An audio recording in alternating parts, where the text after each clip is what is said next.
Welcome into the Hot Read podcast for Wednesday, March the 6th. I'm your host, Easton Freeze, director of published content here at BroadwaySportsMedia.com. We're also brought to you by the 440 Podcast Network. You can follow me on social media at Easton Freeze. I'm joined as always by producer JT, who you can follow on social media at JT_Runke. JT, how are you? I'm good. I'm excited to finally be out of Indianapolis, the boiled hot dog of America, and back in a good city, The Nashville. boiled hot dog of America. Yeah, I'm excited. No, I loved my time in Indianapolis. It's true. Yeah. But I'm so glad to be home. Yeah, I am. I think everybody at the combine, you get to the weekend and it has taken so much out of your soul that you gotta get home and just recover. And that's what I did the past couple of days. I'm sure that's what you did. We're only starting today's show 47 minutes late, and that's my fault. And I have a confession to make.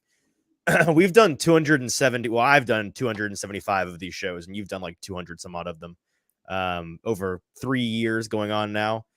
This is the first time I ever just forgot that we were doing a show. I've been so busy today because I got back from the combine on Sunday, and then my wife and I are going on a bit of a vacation tomorrow, and so it's been a lot of like flipping laundry and like doing things around the house to appease her and like get everything in order, and you know how it goes. And I was just kind of running around today, and then I look up and it's like 4:03, and I'm like, oh no, I am not ready for this show at all. So we had to push that back, and now here we are. But 3 years and 275 shows, I think I've earned one. It's not that today's show is not interesting. It is. And I spent all morning like, here's what we're going to talk about here, and then we'll talk about this, and then it's just gone. I just forgot all of it.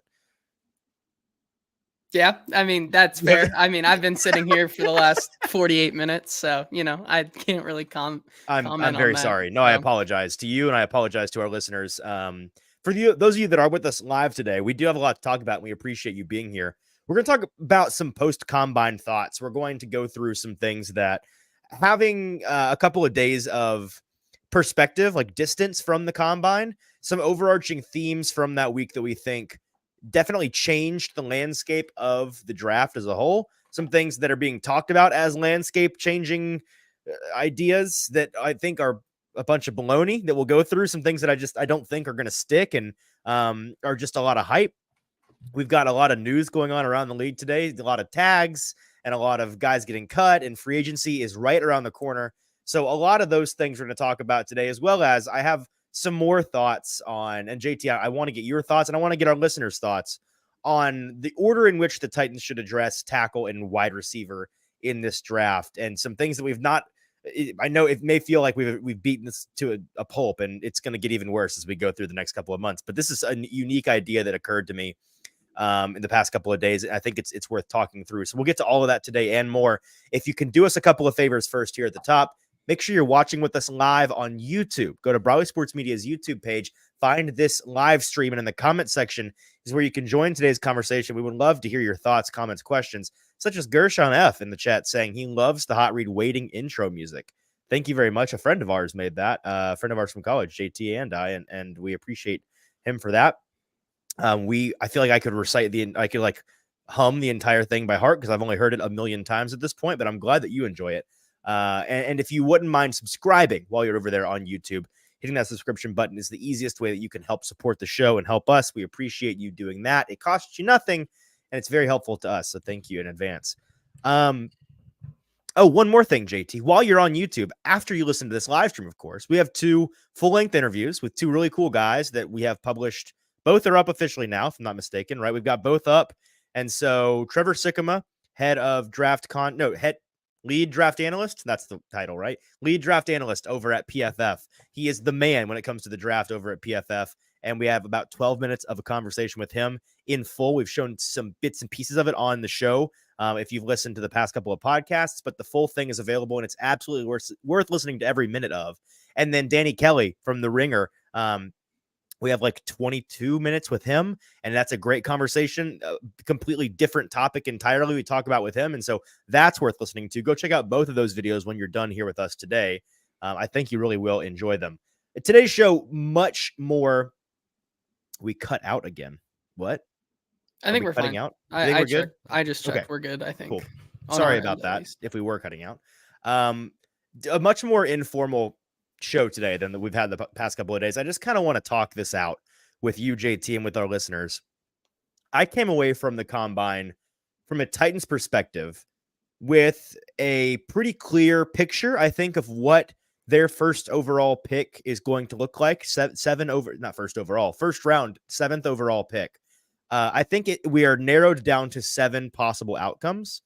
And this is not all that different from what I would have told you going in, but I feel really confident about it now. So I'm going to lay this out and you tell me whether or not you think I've covered all the bases here. I think at pick 7, it's fair to be confident in the Titans almost certainly selecting one of 4 players: Malik Neighbors, Rome Odunze, Joe Alt, Olufashanu, right? The top 2 receivers not named Marvin Harrison Jr., and the top 2 tackles in this class due to per the consensus board. I think those are the 4 most likely outcomes. As long as 3 quarterbacks and Marvin Harrison Jr. all go before 7, that means the Titans are guaranteed at least 2 of those players to be available for them to choose from at 7. So they may very well have some options there. There are 3 other scenarios that I see as possible, but less likely. And those are the Titans trading down. Now, that's probably my personal preference, and we can talk about that in a minute, but I think that's a pretty enticing option, trading down. But of course, that requires a trade partner. And I would say that only happens if there's a quarterback that falls to 7, right? That's the most likely outcome, is there's a trade partner in the 11th, 12th, 13th spot. A quarterback needy team comes up and grabs that. So trading down, Brock Bowers, if for some reason they are just entranced with him and he's there, and all the time that they were talking about getting explosive playmakers and everybody assumed they were talking about a receiver, they actually meant the best receiving tight end in a long time in Brock Bowers. I don't think it's likely, and I would not like the pick from a value standpoint, but I think it's on the table. And then the last one that I think is sneaky is another tackle, not named Joe Alt, not named Olufashanu. And this scenario is most likely Alt already gone, right? The Chargers at 5, the Giants at 6, whoever it may be, takes Alt, and their second tackle is not actually Olufashanu. I keep saying it wrong. Olufashanu. It's Tillis Fuaga. It's J.C. Latham. It's Amarius Mims. And I wrote down Talise Fuaga just because, based on what I've heard, I think that he's tackle 2 on more teams' boards than folks think. I think NFL is really, really high on Talise Fuaga out of Oregon State. So I think those are the 7 possibilities: Malik Neighbors, Rome Odunze, Joe Alt, Olufashanu, Brock Bowers, Talise Fuaga, or one of the other top tackles, or trading down. Do you think I've covered all the bases there? Is that fair that we've narrowed it to 7? I think, yeah. I mean, it would be very weird for them to go any other way. It would be the perfect smokescreen if they were to go somewhere else, like the defensive side of the ball, or who knows if they wanted to completely strip it down and take one of the quarterbacks, it would be one hell of a smokescreen. But also, they'd make a lot of fans for themselves that way. Yeah, it would also be the biggest surprise and most shocking move, and also probably the worst move that they can make as an organization right now, just objectively, with where they're at with the talent on the team right now. So, I mean, those are the most 7 likely picks right there, I think, or options.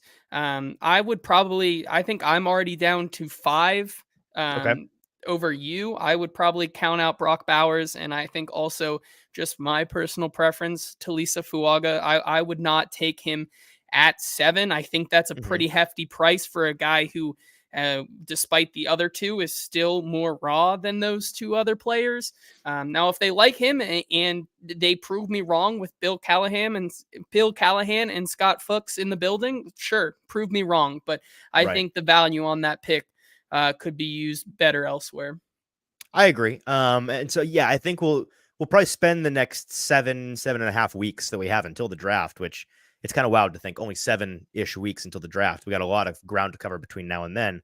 Well, I think we'll spend the next month and change discussing the merits of those potential options. And so it's nice to have that narrowed down. Oh, goodness. The green screen fell. I'll let you fix My that. green screen fell. Wow. I noticed. That scared me. You can guys see can it on see your my room face. now. Hello, look at my I room. know. Look at Yeah, my we don't wonderful just room. live in this ethereal plane of Broadway Sports Media logos. We The actually Broadway we are Sports Media portal. yeah. We are in rooms in our homes. Let me transition to this next topic because I want to break down the wide receiver tackle question. And I saw this thought was sparked by something I saw from my buddy Mike Herndon. The Morning Glory show saying, "Make your bed, savage." I'll leave that up on the screen for him to find when he comes back. Yeah, I saw Mike Herndon say, "I'm not usually a fan of a team pigeonholing themselves into taking positions of need in the draft, but this is such a prime opportunity to land cornerstone pieces at premium positions that I just can't Oh, see be any quiet. other way that 7 and 38 aren't tackle and wide receiver in some order." That's what Mike Herndon said. And I agree. Like it's hard for, I think, anybody with any sense, pending what the Titans do in free agency, of course, not to share that sentiment. However, there's one thing that keeps sticking in my mind about how offense heavy this first round is shaping up to be, JT. I know you and I in a group chat the other day were having a conversation about this. I don't think it's out of the realm of possibility that the first round, the first 32 picks consist of 20 offensive players and 12 defensive players. I would bet a considerable amount of money that there are more offensive than defensive in general. And I think that there's a chance it's a pretty lopsided situation. And that is not really an indictment of this defensive class because there's a lot of really talented defenders available. It's more a reflection of how talented the top of this offensive group is, specifically at quarterback, wide receiver, and at tackle, those three premium positions that the teams want to target in the first round. You could see as many as 6, 7, 8 tackles go in the first round. You could see as many as 5, 6, 7 wide receivers go in the first round. And I want to talk more about the possibility of that in a minute. But with the needs on defense that the Titans also have, because they have needs practically everywhere, I can't help but wonder, JT, if Tennessee's decision at 38 overall comes down to choosing between, on their board, their offensive tackle 8 or their wide receiver 9, or, edge 4, cornerback 5. Last year we heard Rand Carthen continue to say, we're going to, what was the saying? Play the board, roll the dice, play the board, something like that. It was all about BPA. We're going to get the best player out there. And it's easy to just go full BPA when you need help everywhere. I'm still not off the train of, I will not be shocked in the slightest if they see more value in a defender there because of the offensive heavy first round and they don't go tackle receiver. Even though I think they should, it would not surprise me. I think you would see that probably happen if they were to trade back and still get a key offensive piece, because Sure. then you are able to more efficiently target that kind of wide receiver 9 through 13 value there in the third round, and that's really something you can only do with a third round pick. I would not be opposed to them taking the defensive player in the second round there, as much as Titans fans and some media have kind of pigeonholed themselves into thinking. I think if you do have a guy, especially with the crop of cornerbacks that are in this class, whether it Right. be a Nate Wiggins, Terrion Arnold, Kamari Lassiter, Cooper DeJean, a lot of those guys, I think there is a possibility that they do fall into the second round, just because of how it goes. However, I think the one caveat to that is that, as we saw today with a huge slate of news, there's going to be a lot of good options out in the defensive player market. And Yep. I think they're going to come a little bit cheaper than we expected because, and there it goes again, because of how, Just leave because of the, now I've lost my train of thought. the defensive Because of players available. Yeah. the defensive players available, because they are still getting paid that money for being released. I think that some of them may be willing to take a discount, kind of like in the Russell Wilson situation, because they're still going to be getting paid from their That's a former pretty unique employer. one, but yeah, that's the extreme example. Absolutely. Yes, Along but it those does lines, happen. I mean, it's not unheard of. Let me ask you this. We always talk about how all the draft talk right now is pending what they do in free agency, right? Like, depending on what positions they target most, that's going to inform what we think they're likely to do in the draft. if I told you we are, a month from now, free agency, a lot of it has happened. The Titans have made a dozen signings, and our opinion has changed on the wide receiver tackle need, and we feel like they have tried to at least address one of those positions in a way that keeps them from having to go tackle receiver in some order at 1 and 2. Which do you think is more likely, if that's not too convoluted a way of asking it? Do you get what I'm asking? Yeah, I mean, I think it would be more likely that they would still take the tackle because there's less talent. I mean, we could be talking in a week from now or so that they'd sign a Calvin Ridley. And then all of a sudden you Right. have Calvin Ridley and DeAndre Hopkins. Then all of a sudden, okay, you take one of those offensive tackles there, you have your bookend tackle, your Mhm. generational tackle, and you try to make it work with Calvin Ridley, who he is 30 now, which I think would still surprises some I people, think but that blows most people's minds. In my head, he's like yeah. 27 at I mean, you most. try to make you would try to make that work and Right. probably take a round 4 wide receiver there or a round 3 if you somehow trade up or something like that. Mhm. You get some depth there while you get that stalwart offensive tackle in the first round, and then that allows you to go defense in the second. And I'm gonna fix this before. You fix that. It's interesting you say that because my answer was different, and he's not even listening to this, but I'll say it for you guys listening at home. My answer to that question that I just posed was different than what you said. I think that they're more likely to convince themselves in free agency on offensive line. And I was prepared to just tell you why you were wrong, but you made a compelling case there. I do think that Calvin Ridley is the only guy on this free agent market that could genuinely um, make. You know what? I want him to hear this, so I'm just going to repeat it. I'm just going to repeat it. Can you hear me now? Are you back? Hello. Yeah, I'm here. Okay, cool. I was vamping because I need you to hear this retort.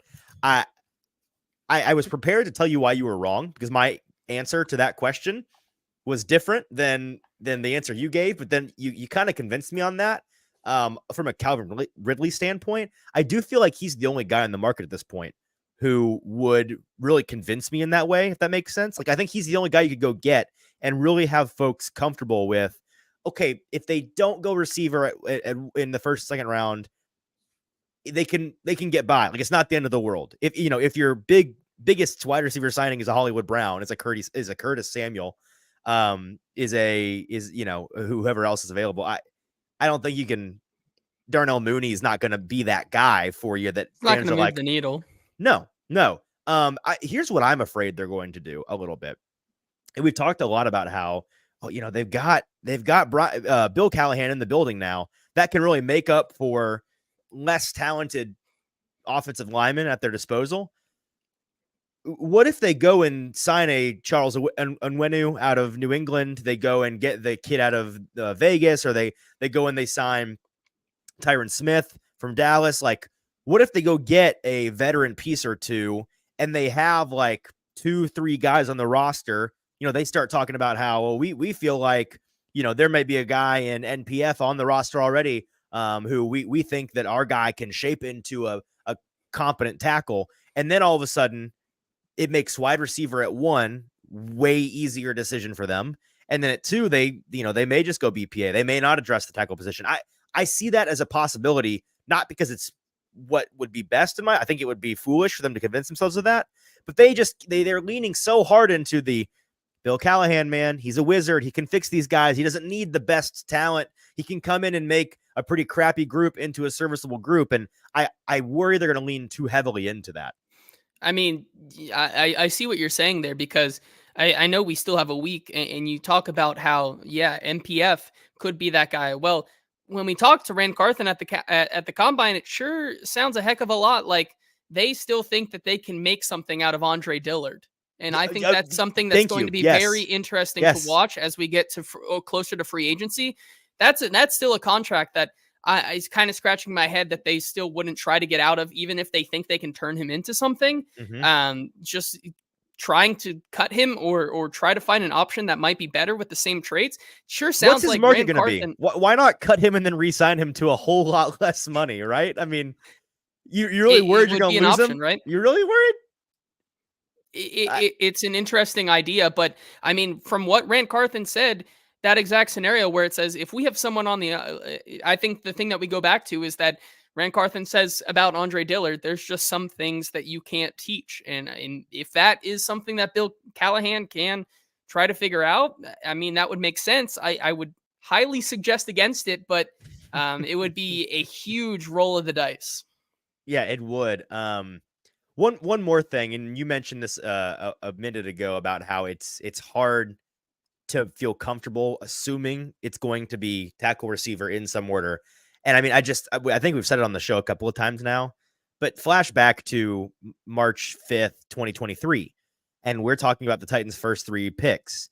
And folks are assuming, well, at least, you're at least going to get a tackle and a receiver, 2 of those 3 picks. Like, it's got to be, right? Maybe a quarterback in there too. They're going to address tackle. They're going to address receiver. And then they come out of those first 3 picks with none of those guys, right? They make a flyer pick on tackle in the sixth round, and then a flyer pick on wide receiver for a special teams guy in the 7th round. So I do feel like we have to caution against assuming that's the case. I know that people are leaning so heavily into it in the media as well. Like it's gotta be. I agree that it should be, but I don't think you're ever gonna get me there on it's going to be until they just flat out say, yeah, this is what we're doing. I'm not buying it. Yeah, no, I agree with you. Let me ask you about this, because I know you've done a handful of mock drafts this cycle, and this is along those same lines of receiver and tackle. A big part of the thought process as to which to do in which order has to do with what you're expecting to be available to you at 38. And man, the more I consider this class and like how I think the board's going to fall, the more I'm just not in love with the 2nd round receiver options. I like the options in the 3rd round, and I like the options in the 1st round. There's just kind of a gap to me. You look at the consensus board and it's like, who might be available at 38?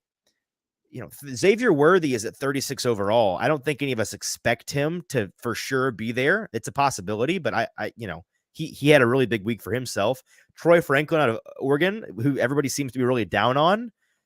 Ladd McConkey, Roman Wilson, Xavier Legette, Jalen Polk out of Washington, Malachi Corley. Like, then that's really the edge of guys where you're not just flat out reaching, right? Because then it's like Tez Walker, North Carolina, Ricky Pearsall, Jermaine Burton, Jalen McMillan, Brendan Rice. You're not picking those guys at 38 overall. And so the 2 questions. One, do you think that they're going to pigeonhole themselves into, we've got, if we don't go receiver in round 1, we've got to get an outside guy in round 2. Like, we're not going to draft a Roman Wilson because he's small. He's going to be in the slot. We're not going to draft a Ladd McConkey because we don't think he's going to work outside all that well. We're not going to draft a Xavier Worthy because of his size. Like, if you pigeonhole yourselves into big outside receiving talent at 38, your options are really limited, man. It's like Xavier Legette, come on down. That's the end of the list. Like Malachi Corley, maybe. Troy Franklin, maybe. Keon Coleman, if he's there. It's bad. Have you experienced this when you've looked at the mock draft options? Sure, a little bit, but I think you asked me that question, and let me ask you a question right back. Those same grouping of guys, let's call it the 4. I think Adonai Mitchell kind of supplanted himself as a 1st round receiver this week. So let's draw 4 of them into here. Let's go Keon Coleman, Xavier Worthy, Troy Franklin, and then whoever you want. Let's say Ladd McConkey Legette? or Legette. You could take one of those outside guys. We'll go outside just for the sake of the argument here. You obviously say that you don't feel comfortable with them at 38, but just take it back 10 picks and say, would you be comfortable with one of them at 48 plus an extra 4th round? Yes. Yeah. And I think it's a small, either way, I think they're round 2 guys. I think it just depends where they go. Personally, I think that if you like one of those guys, you just got to take him. And if not, you can move back and just settle for the one that falls to you on the board.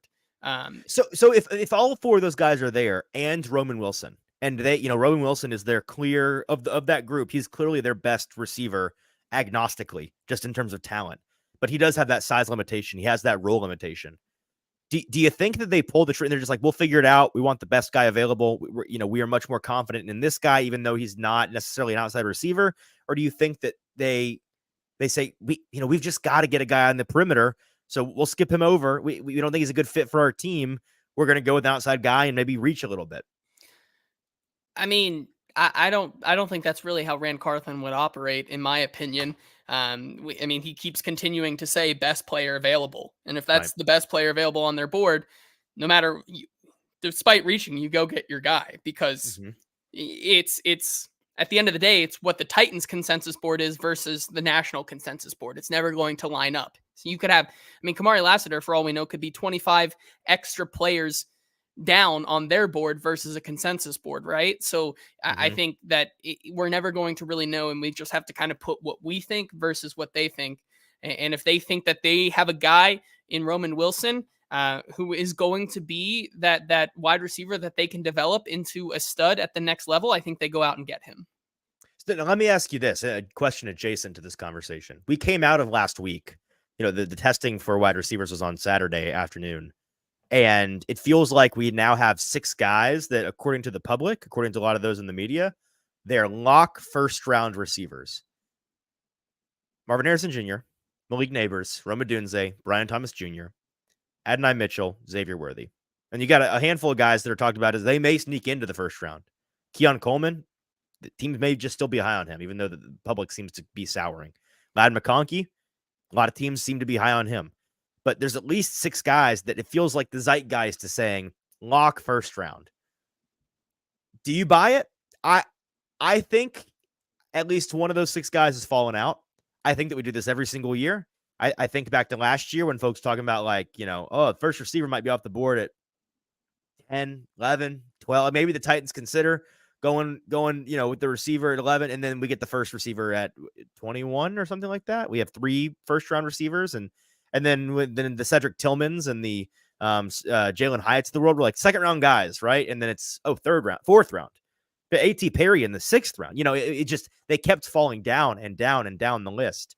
I'm not saying that this class is that class. I think this class is clearly better than that class. But I think every year we do this, we shoehorn in 1 or 2 too many guys into the first round when it's just not, it's not what comes to be. I mean, I see where you're coming from, but I think all 5, I would say 5 of the 6 of those guys are better players than Quentin Johnston was. And he ended up going in the first round. Sure. I think now I'm curious, who's the 6th guy you think he's not any better than Quentin Johnston? it's not putting it up. You didn't have a specific I'm person saying in mind. first round I see, talent. I see. I got you. Okay. I didn't know if you had a certain person Xavier in mind. Worthy is the one that I needed think that take. Xavier Worthy would be the one that I'm still that if there are any, I would see him falling out because of just the preconceived notion that he is one of the smallest wide receivers to ever potentially play at the NFL level. I mean, he's a full 15 pounds lighter than John Ross was, and we saw how that worked out. Not to say Right. that was his fault, but I mean, the main concern with him was he's going to break, and he was kind of putting it together, but then what happens? He breaks, and he never really sees the field again. And how much lighter is he than Kyle Phillips? What did Kyle Phillips come in at? I would have to look up Kyle Phillips RAS, but I mean, Look it up. if you could look at Roman Wilson, who also is smaller than how Kyle Phillips came out. Kyle Phillips 190. He's That's got almost 25 pounds on Xavier Worthy. That's crazy to me. It's crazy. That Xavier Worthy's 5'11". Kyle Phillips, they're the exact same height. And he's got 25 pounds on him. And everybody talks about Kyle Phillips. Bones made of glass, skin made of paper, just muscles made of deli meat. He can't, he can't do gamble. It's a huge gamble. It's a huge gamble. Which is why I think he's the one that would probably maybe not make it into the first round. I think it's going to be fit dependent. It's going to be a team that feels like they need that specific type of guy, because those first 4, definitely 5, I would argue, are guys that I think are pretty agnostic. Like Marvin Harrison Jr., any team could use that guy. Rome Odunze, any team could use that guy. Malik Neighbors, any team could use that guy. I think any team could use Brian Thomas Jr., and I think any team could convince themselves on using Adonai Mitchell. It's where Xavier Worthy is the first non-vanilla or chocolate option at the ice cream store, where it's like coconut pistachio. I'm not sure that's for everybody. Certain people are going to eat that up, but it's not. He's like mint chocolate chip. Okay. All right. That's more mainstream than coconut. I don't know where coconut pistachio came from. Let me ask you about these two groups. This is very scattershot, but I feel like sharing these opinions today. I went through both the receiver class and the tackle class and tried to figure out where the drop off is, because we keep talking about the Titans potentially trading back in the first round, right? Dan Brugler at The Athletic came out with a mock this morning where he had the Titans moving back from 7 to 11 or 7 to 12, something like that, into the early teens, and drafting J.C. Latham, tackle out of Alabama. We heard a report, I think yesterday, about the Raiders having made calls about the 4th, 5th, 6th, 7th round pick, 7th overall picks to potentially trade up and get their quarterback in the future. And so the Titans being one of those teams, could they potentially trade back with the Raiders to 13, I believe? If they do trade back, you want to make sure you don't accidentally trade yourself off the cliff, right? You need to figure out where you can comfortably go to and still get one of your A-tier guys. And so for me, I think that the drop-off for the tackles is further down the list than the drop-off for the receivers. And that should inform how far they're willing to move back, because if they're dead set on a receiver in the first, they we heard from Trevor Sikkema, like, if you, in his opinion, if the Titans want receiver, they should not trade back at all. They should get one of the top 3 guys. I think it's 4 guys in this class personally. And maybe I'm drinking the Kool-Aid too much, but I think that the drop off in this receiver class comes after Marvin Harrison Jr. on the top rung, one step down, Rome Odunze, Malik Neighbors. I have them kind of in the same rung. And then one rung down, Brian Thomas Jr. out of LSU. I think Brian Thomas Jr. is one of those guys who I've been talking about. He plays the same position as another guy in this class from the same school. Maybe there's an element of, we just didn't, we didn't see the full potential because they weren't the one necessarily. And it's going to be a different story in the NFL when they are the one, or when they're given that opportunity. So I think that Thomas Jr. is in that class too. And then there's a gap, and I love Adonai Mitchell. I think Xavier Worthy is intriguing. I think there's a gap before those next 2 guys. Is that for where it is for you, or do you think it really is the top 3 guys and then a significant gap before Thomas? I probably would. I guess I'm higher on Adonai Mitchell than you are, because You'd lump him I in think then. I'd put him very close to Brian Thomas. Okay. I think he is a pretty considerable lock for the top 25. I think Okay. there's definitely teams, I think, in that kind of space where they will take the luxury pick and take a guy like Adonai Mitchell to make your wide receiver 2, and hopefully elevate that in that situation. But yeah, I kind of agree with you. At least the top 4 are definitely locked. I think Adonai Mitchell has an argument to be made that he should be up there. But outside of that, I think after that, that's where you start to consider reaching in the first round. Where do you think the drop off is for tackles? Like, where do you think the cliff comes? It's Alton Wherever, Fashanu, then Fuaga in no particular order. Mims is in there. I would say JC Mims is in Latham's there. in there. I would say Latham's in there. Is Troy Fatanu in there for you, or is it I think before he's Fatanu where you cut it I off? think he's the bar. So he's the last one in.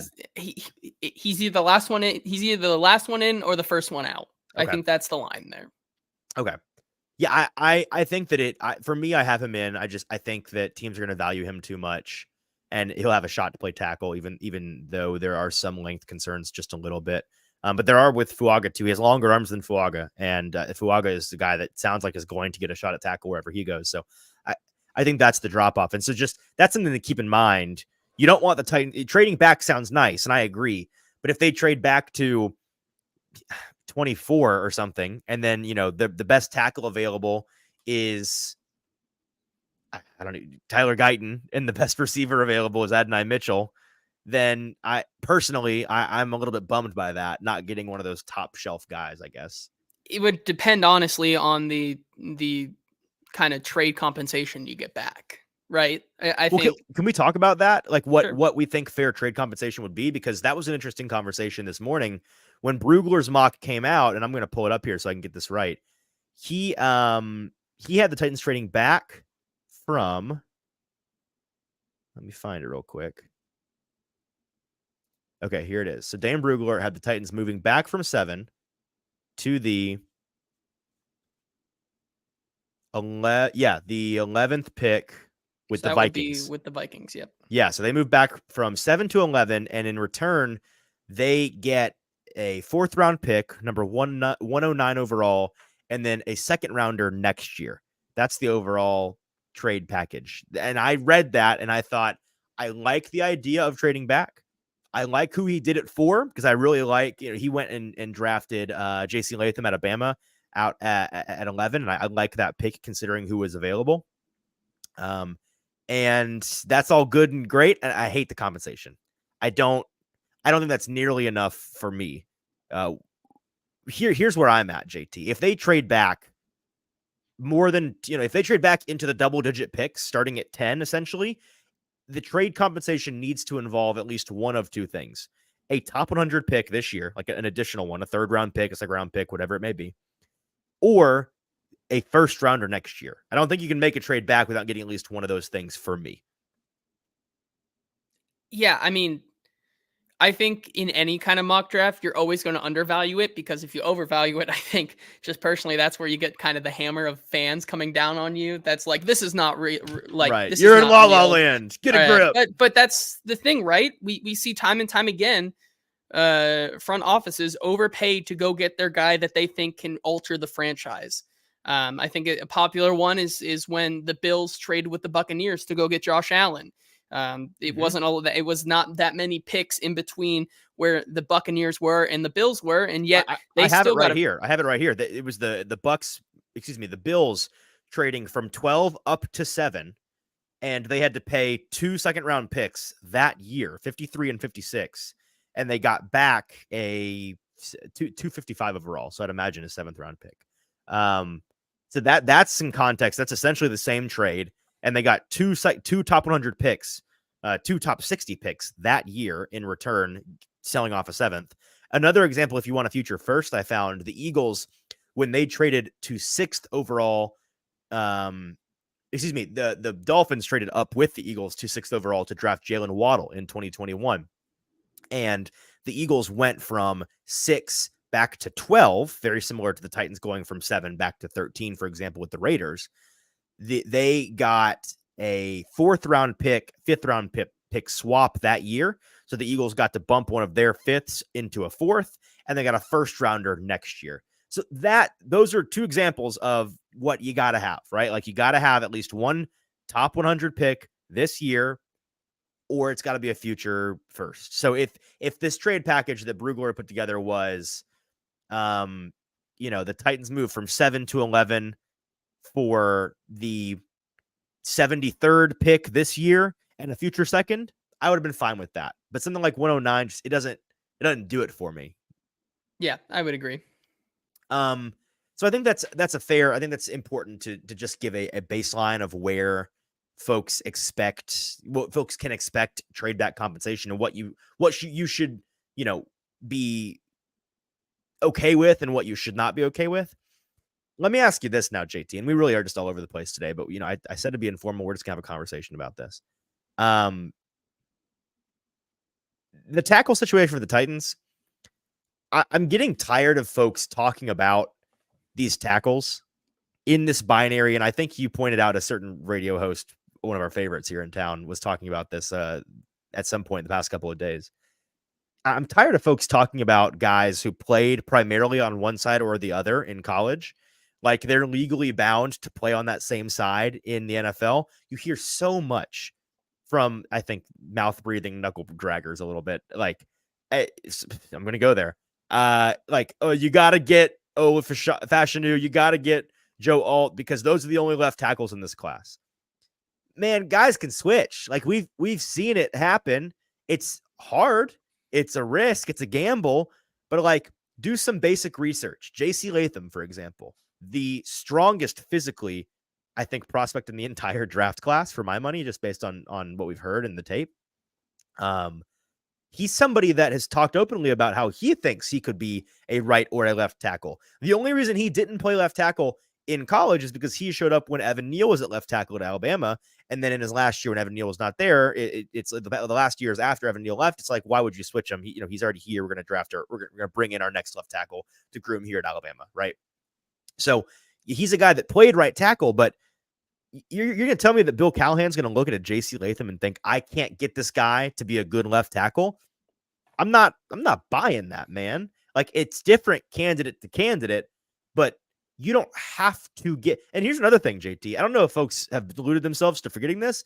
The Titans need a right tackle too, man. Both openings are open, but both positions are open. And I think that people are overvaluing it's kind of an archaic thing. The left tackle is so much more valuable than right tackle. I think in today's NFL, they're practically equal because opposing defenses will line up their best. It used to be all about two things, right? Protecting the blind side of your quarterback when they're a right-handed thrower. The left side is the blind side. You got to protect him. And in that way, that's still a thing, right? But the other thing is that the defenses, because it's the blind side, would traditionally line up their best edge rusher on that left side to try to get to the quarterback through the back door. That's not the case anymore. The best edge rushers in the league are constantly switching sides based on matchups and just based on formations and stunts and all of these things.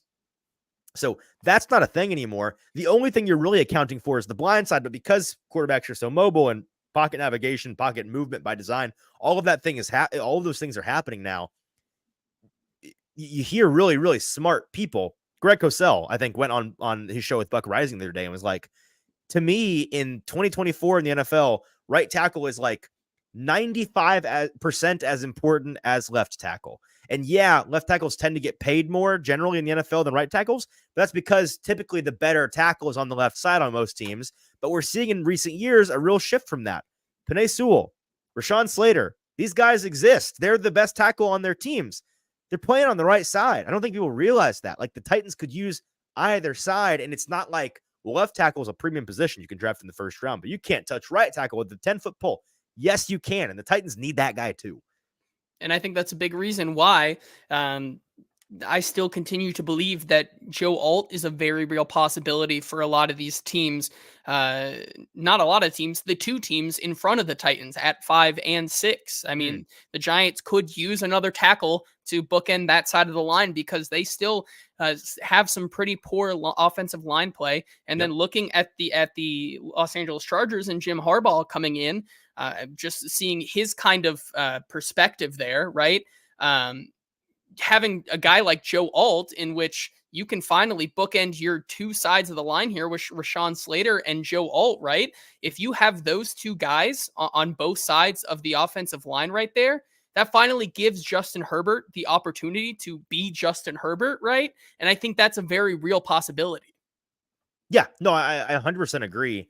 And so I think it's funny when folks pretend, or not pretend, but they're deluded into thinking this is the way that it has to be. That guys can't switch back and forth. Like it's not like that. That is absolutely a possibility. And so that's something to keep in mind. Do we want to fly around the league a little bit with some news, looking at some things that have happened today, and then we can get out of here? Yeah, sure. Let's talk about, I think there are really a lot of it. Well, first of all, we do have some comments here that I think are important to get to. Oh yeah, let's answer some questions. Alex Titan says, and kind of what we just talked about, he says, with more and more coming out, it feels like Alt won't be available at 7. I think a wide receiver is inevitable at 7 unless they love Fashanu. I think that's a very real possibility considering how much Brian Callahan and Rand Carthen have emphasized the wide receiver position, especially when we were at the combine and asked them, all things equal, they would take a Malik Neighbors and Rome Odunze over the tackle. And if Joe Alt is in fact gone, I think that right now, just from what we've heard, and it could all be a smokescreen. I mean, that's a very important thing and something that might really be possible there. But I think that in a vacuum, Malik Neighbors and Rome Odunze are the more important piece of what the Titans need right now than Olu Fashanu. Alex also says really would like teams to fall in love with quarterbacks to give the Titans their pick of the litter at 7, which I think with the cutting of Russell Wilson, I think that only that move today only increases the possibility of teams like the Broncos and the Vikings and the Raiders right there in the middle of the teens. Just that trade market starting to ramp up even more and more. Can I say something about that, by the way? I'm sorry if this applies to you. I really am, but it's just the truth. If you were surprised in any way by the Russell Wilson news yesterday, Where have you been, brother? We've known this since December. We've known for months this was going to happen. JT and I were sitting in the stands at Lucas Oil Stadium in Indianapolis on Saturday, and I'm pretty sure I turned to you at one point and said, "Hey, by the way, like, why is nobody talking about how Russell Wilson's about to get cut and be the largest cap hit in the history of the dead cap hit in the history of the league by more than double the previous record? Like, why? That should be a crazy. And now it's a crazy story now that it's happened, but." I've seen so many folks, some Titans folks that are like, this changes everything. No, it doesn't. Not if you're paying attention. It doesn't change a thing. We knew that this was going to. Did you think that there's a chance Russell Wilson was still on the Broncos next year? What did you think? What did you think happened with that situation? Do you think they just sat him down for fun? $85 million, man. Like, that's a lot of money. Like, I know. It's crazy. But like, if you read anything about it, you knew he's for sure, like, he's getting cut. I just thought that, like I thought he was going to get cut, but it's just a hard pill to swallow with $85 million. I think. Well, it's so not to go too far off the tracks here. It's so fascinating because in case folks don't know this, like Russell Wilson is going to have the opportunity to go play for a team next year, and they pay him nothing. They pay him like a not just a rookie, but like a Brock Purdy rookie, and he's going to hit that because here's the deal: he is doing. He signed a new contract with the Broncos when they traded for him. That new contract hasn't started yet. That starts now. Wild. Yeah. That start like the 2 years he was in Denver was the old deal. The new deal that he signed with Denver starts now. And so this upcoming season, he is owed $39.5 million guaranteed cash, no matter where he goes and plays. And the way that these contracts work, if he goes to the Steelers, for example, and the Steelers sign him for a 1 year, $5 million deal. That $5 million offsets the $39.5 million due to him from Denver. So all it is, it's not money going from the Steelers' pockets into Russ's pockets on top of Russ's $39.5 from Denver. It goes to Russ, and it makes the Broncos only owe him $34.5 million that year because it offsets. Is essentially how it works. And so it's just a charity case for the Broncos. So why would Russ's agent, Russ's new team, why would they not pay him $1 a year? Like, why would they not pay him the veteran minimum, whatever that number is they can get away with legally paying him?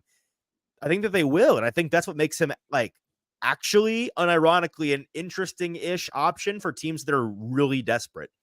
Well, and the thing about that, I don't think he's going to get the veteran minimum, most likely because... Why wouldn't he? Well, it's the kind of thing there where if he doesn't get paid enough by a different team, Stoney, we're so sorry to break this news to you like this. I hope you were sitting down.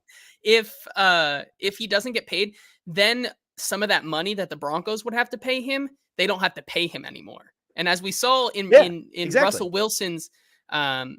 Russell Wilson's kind of farewell to Broncos country letter, when he was thanking cafeteria members and didn't thank Sean Payton, didn't thank the front office or anything like that. So it feels to me like Russell Wilson's going to want to take as much money from the Broncos as possible, which means that he's going to have to get a little bit more than the vet minimum. Stoney says he's been tripping Tuss. Apparently, we don't recommend this, kids. Stoney, you need to get help. Yeah, it is fascinating. Gosh, I had something to say, and then Stoney on the tussin just completely threw. We can move on to the next topic here. Roshan asks, someone's got to explain all of the Adunze hype to me because watching him, I just see Corey Davis, solid player, good size / speed, but visibly not enough explosiveness or twitchiness to be dominant. Do you have any thoughts? You want to start? That? You can give your thoughts, and I'm pulling up my notes on him real quick. I mean, he's one of the most. I think what we saw at the combine. He was one of the most impressive guys, like in the gauntlet drill, which is one of the biggest drills at the combine for wide receivers. Mm-hmm. That was one of the most impressive drills I've seen since we've seen kind of Justin Jefferson's kind of gauntlet drill that he ran about 2, 3, 4 years ago, whenever that was. I mean, he displayed how to do it perfectly. And I think that is something where Adunze's, it's kind of weird to talk about these top 10 prospects as if they're at their ceiling right now, right? Right. I think that's a little interesting to look at, right? Because they haven't even played a game yet. We don't know how truly good they can be. And seeing that their floor is here, I think with the traits and the athleticism that Odunze has, I think he deserves to be in that top 3 conversation with Yeah, the other 2 wide receivers. Roshan says Corey Davis. I couldn't disagree with that comp anymore. Like the comp that I've I was talking to our buddy Danny Kelly about his comp for him, and I think that this is pretty accurate when you watch on tape. He's like a slightly quicker Devontae Adams, and I'm not saying he's going to be Devontae Adams, but from a play style standpoint, it is that guy, right? Big body, 6'3", 212 pounds, but moves like he's significantly less heavy than that. Really, really solid hands. I think that there's been a little bit of an enlightening this offseason of like, wow, look at this guy that was throwing the ball. Like, not to totally just put down Michael Penix Jr., but I think that there were a lot of plays that Rome made where he was bailing out Penix Jr. and there weren't a ton of plays where Penix was setting him up for perfect success. You watch the tape. Stoney says the Larry Fitzgerald comp for Rome is one that I've heard as well, and I can't disagree. Like it's a very similar play style, steady Eddie, wide receiver one, inside outside versatility due to the size and the athletic ability. He's got the frame. He's an intellectual guy.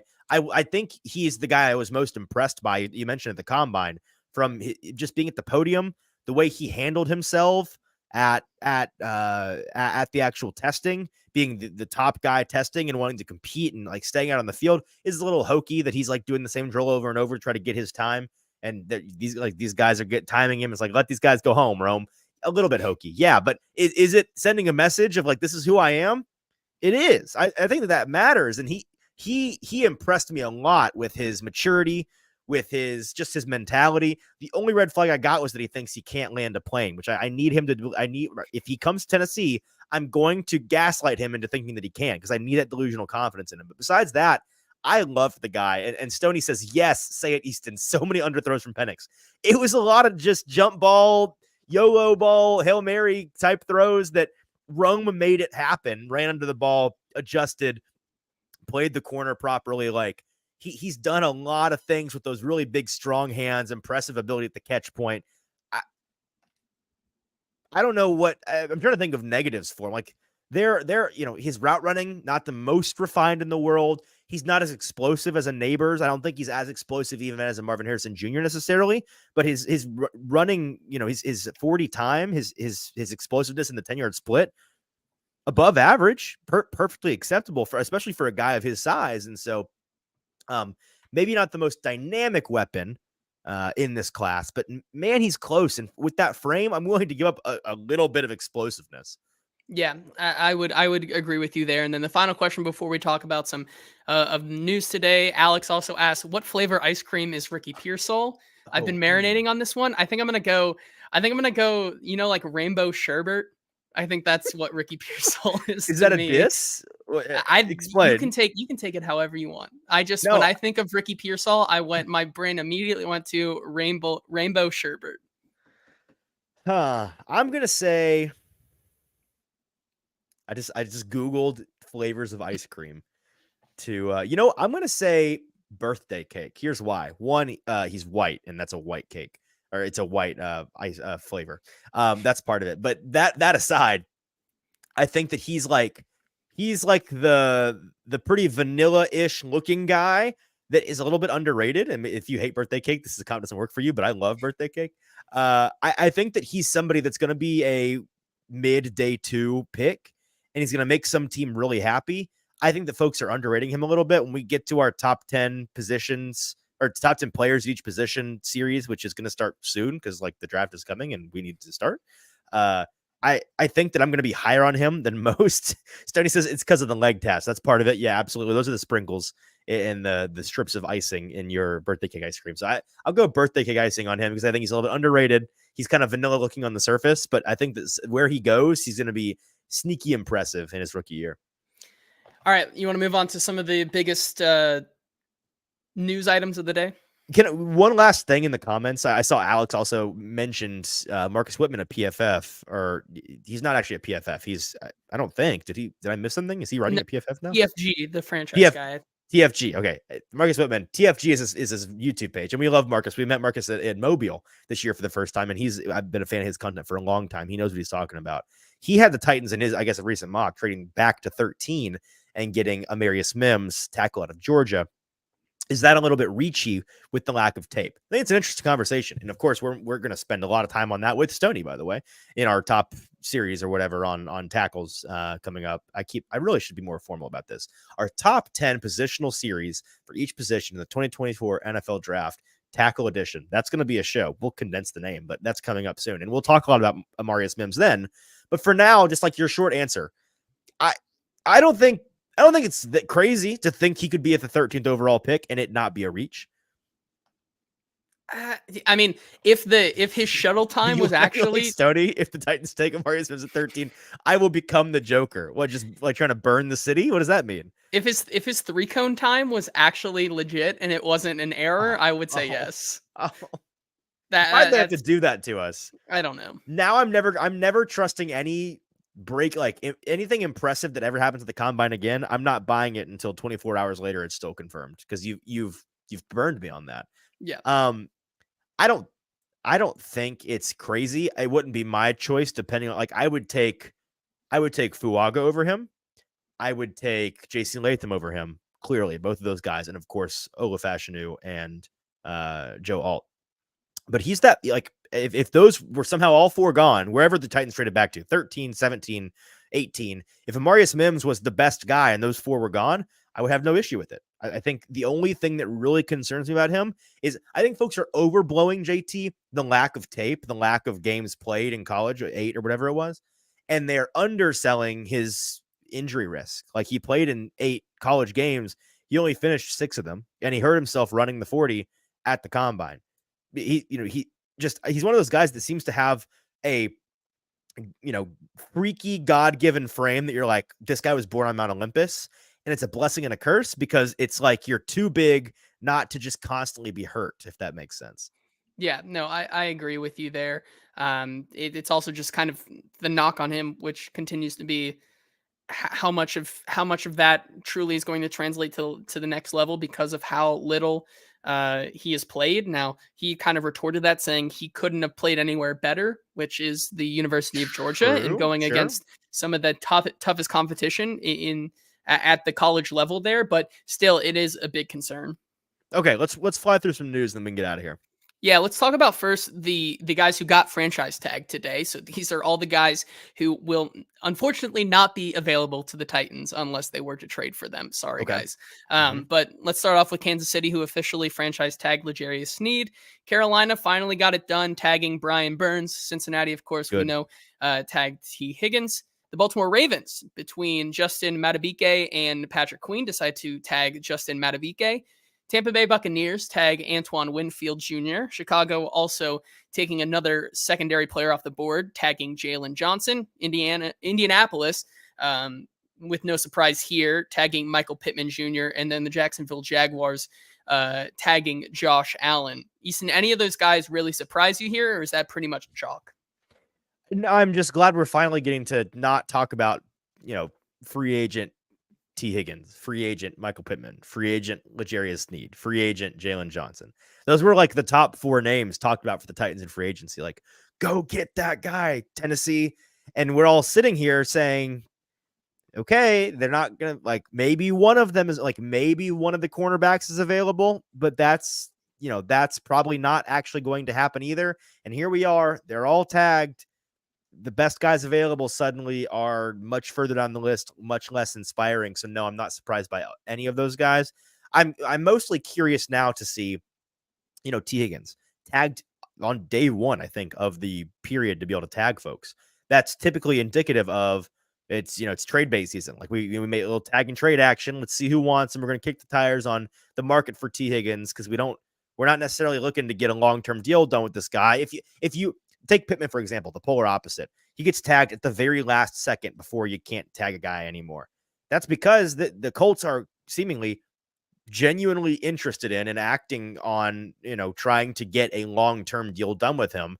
And that tagging him at the last second, that just shows good faith. Like we did it only because we want to make sure you're here, but we're going to keep working on this thing. If you tag the guy immediately, what message does that send to the receiver? It's like, dude, we want you for next year unless we can trade you, and we need as much time to be able to do that. And if not, then we're not going to bother talking about a long-term deal. You're going to be here, and then you're not going to be here.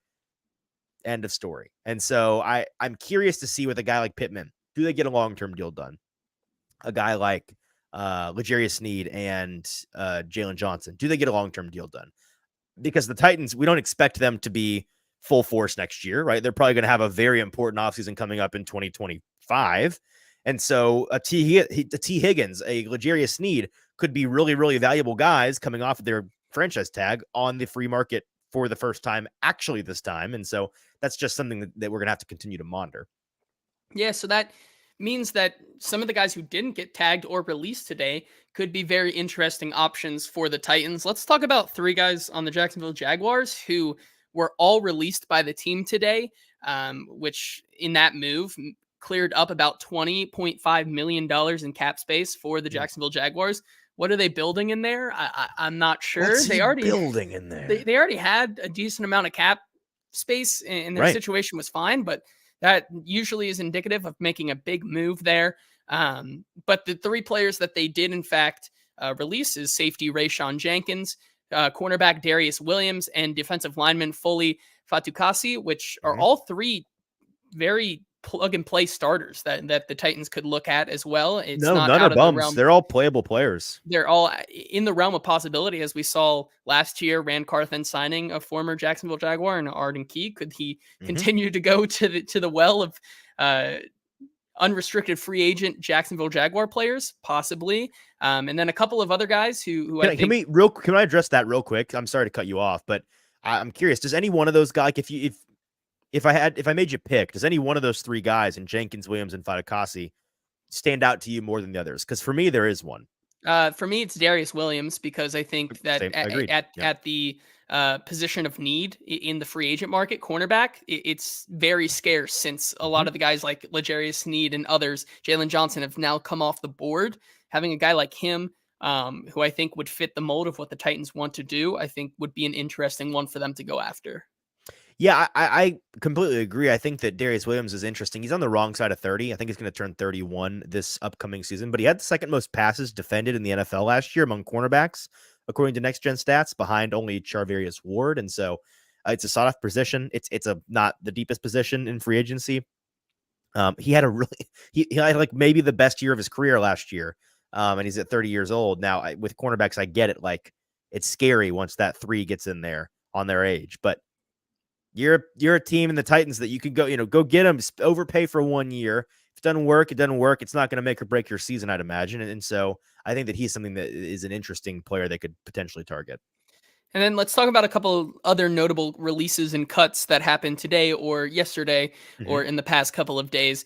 First of all, the Patriots letting Michael Onwenu go and walk in free agency. He's a very interesting, versatile lineman that the Titans could look at. Are you in or out on him as a potential tackle? Because I know they played him there in a pinch in New England last year. It was fine. Like, it worked. He's primarily, like, I think originally he's a guard, if I'm not mistaken. I think that I don't think that they would see him as that guy personally. Personally, I think that just bringing him in would do the Titans good, because they really could use a lineman at I can't 4 out of 5 positions on this. Sure. On this you know team, what? You make a good point. He's proven to do so. So I think he would be. I agree with you there. If they weren't to bring back a guy like Daniel Brunskill, or didn't like any of the in-house options, to get a guy to mirror on the right side of Peter Skronsky and him could be an interesting idea. Let me rephrase it. They sign Michael Onwenu to whatever the deal is to be the tackle. Well, no, they don't say that. They just bring him in. We don't talk to the Titans about it. We don't have a press conference yet. Just, you hear the signing. Does it in that moment change your mentality on does it change the math in your head on what they need to be okay at tackle next year? Does it factor in for you at all? A little bit. I think so. I think that it wouldn't rule out the possibility of them drafting a tackle at 107, but it makes it less likely, I think, in my mind. Okay, fair enough. Continue.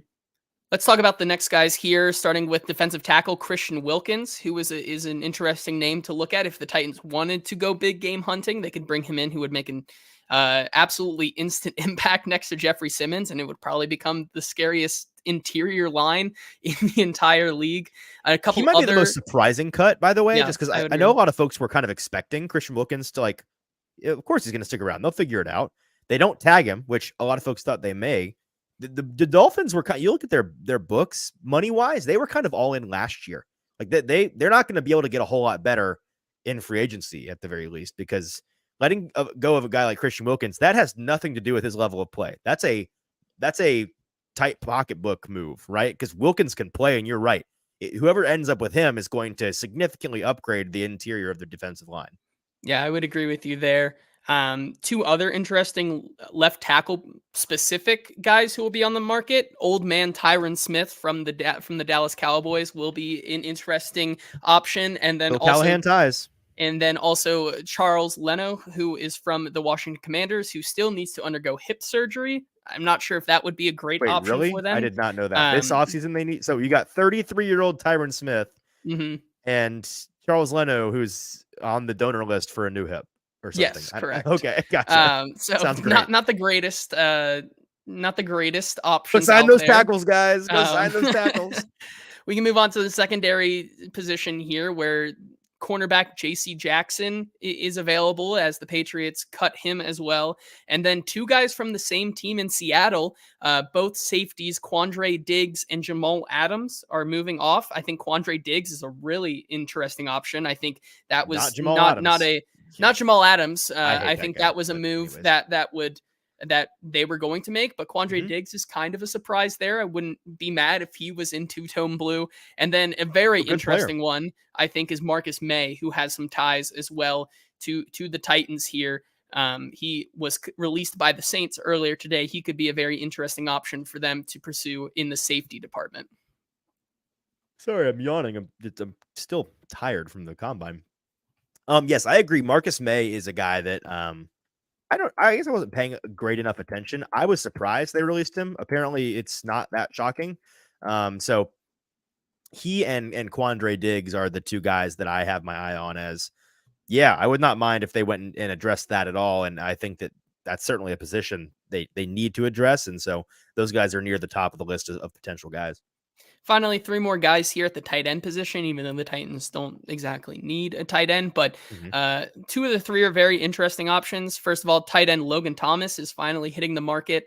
And then tight end CJ Uzoma from the Jets and tight end Hayden Hurst from the Panthers is hitting the market. Hayden Hurst and CJ Uzoma notoriously were on that Bengals Super Bowl run team, and they were very interesting targets for Joe Burrow during that Super Bowl run. It kind of got both of them paid in the offseason, so it could be a really interesting addition if they want to bring them in as a run blocking option instead of Trayvon Wesco, and still have Obviously have that they have the Brian passing Callahan ability. connection, right? I mean, Yep. they're familiar with the head coach, and so you never know.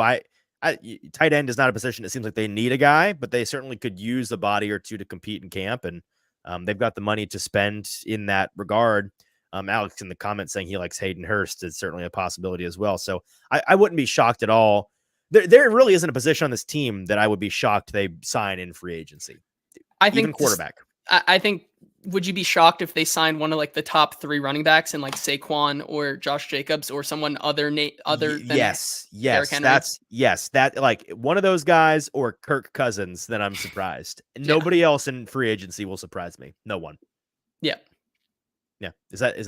Have we got everything there? That is it. That's the rundown of the free agency news today. All right. Well, just like Stoney, it feels like this clicked the wrong one.